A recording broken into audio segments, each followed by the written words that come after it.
తెలంగాణ జాగృతి అధ్యక్షురాలు కవిత పుట్టినరోజు సందర్భంగా అంతర్జాతీయ మహిళా దినోత్సవ వేడుకలు వరంగల్ కాశీబుగ్గ గుడి దగ్గర ఘనంగా చేపట్టారు. జాగృతి వరంగల్ జిల్లా మహిళా అధ్యక్షురాలు నూకల రాణి ఆధ్వర్యంలో కేక్ కట్ చేసి పారిశుద్ధ్య మహిళా కార్మికులకు శాలువాల కప్పి ఘనంగా సత్కరించారు. ఈ కార్యక్రమంలో జాగృతి నాయకులు తిరుమల రాహుల్, భాగ్యలక్ష్మి, సబిత, రజిత పాల్గొన్నారు.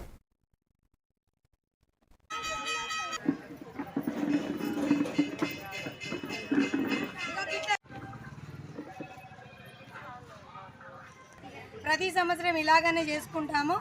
ఈరోజు ఇప్పుడు ఈ మహిళా దినోత్సవం చేయడమే కాకుండా గత ప్రభుత్వంలో చేసే ఒక్కరిని భాగం చేస్తాడు రేవంత్ రెడ్డి సర్కారు. ఈ కాంగ్రెస్ పాలన అనేది చాలా ఘోరంగా ఉంది.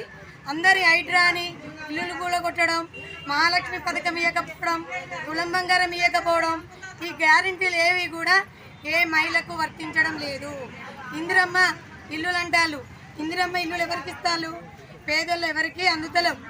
అంతా ధనవంతులకే అందుతాయి. పేర్లు కూడా ధనవంతులకే వస్తాయి. అన్నీ కూడా వాళ్ళకే వర్తిస్తుంది. కాబట్టి పేదలకు న్యాయం అనేది జరుగుతలేదు. ఈ న్యాయ పోరాటం మీద కవితక్క ఎంతో నిరార దీక్ష చేస్తుంది. మొన్న దీక్ష ఖమ్మంలో జరిగిన 911 ఇల్లులకు కూలగొట్టడం జరిగింది. అక్కడికి వెళ్ళి అక్క ధర్నా చేసి నిరాహార దీక్ష విరమించుకొని